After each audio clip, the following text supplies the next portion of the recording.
महाकारुणिक तथागत सम्यक संबुद्ध बुद्धांनी भगवंतांनी निर्माण केलेला सद्धम्म, त्या सद्धम्मावर अनुपम अशा धम्मावर आरूढ असा पूजनीय भिक्खू संघ या तिन्ही काळातील 3 रत्नास अत्यंत श्रद्धापूर्वक अभिवादन करतो, पंचांग प्रणाम करतो।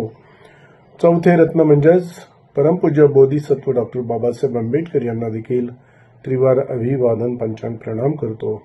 आपणा सर्वांना अंजलीबद्ध अभिवादन प्रणाम। आज आपण पंचशीलाचे दुसरे सील ते बघू। सामान्य फलसूत्रामध्ये राजा अजातशत्रू, अजात म्हणजे ज्याचा जन्मच झाला नाही, अर्थात शत्रूचा ज्याच्यासाठी, तो अजातशत्रू म्हणजेच अजातशत्रू यांना धम्मदेशना करत असताना दुसऱ्या सीलाच्या संदर्भात भगवंत विशद करतात की अदिन्न दानं पहाय अदिन्न दाना पटिविरतो होती दिन्नदानी दिन्नपटी खनकी अत्तनेन सूचीभूतेन अत्तानंग विहरती इदम पिस्स होती सीलस्मिंग। अर्थात मराठीमधून पालीचे अर्थ विशद करत आहे की जो चोरीपासून अलिप्त आहे, दूर आहे, चोरी कधी करत नाही, दुसऱ्याच्या हितावर गदा आणत नाही, जे दिलं ते ग्रहण करतो,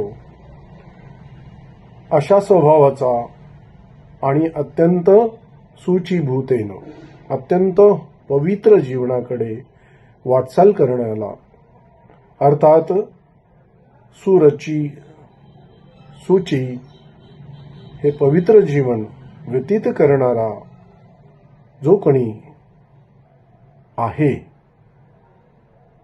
सुचिरा परिनिभूत तंती, तो पवित्र निर्वाणाला पोचल्याशिवाय राहत नाही। तर या पद्धतीने हे दुसरं सील आहे।